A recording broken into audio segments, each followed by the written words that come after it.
હમણાં થોડીક વાર પહેલા આપણે કસરતો કરી ગયા. પછી બીજું શું શીખ્યા? તિરંગા વિશે શીખ્યા. તિરંગા વિશે શીખી ગયા ને? તો હવે આપણે રાષ્ટ્રની વસ્તુ કઈ કઈ છે એ આપણે શીખવાનું છે. ફળ છે, ફ્રૂટ, પક્ષી છે, બરાબર? તો આપણું ગામ કયું છે? પહેલા તો કોણ કહે છે? તાલુકો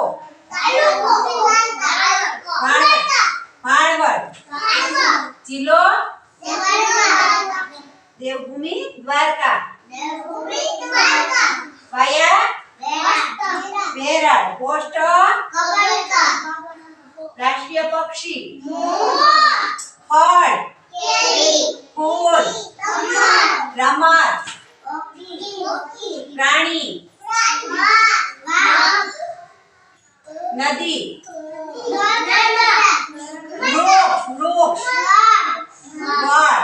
પછી આપણા દેશનો રાષ્ટ્રીય ધ્વજ કયો છે? કોણ કહેશે? એનું નામ શું છે? તિરંગો. તિરંગાની અંદર કેટલા કલર છે?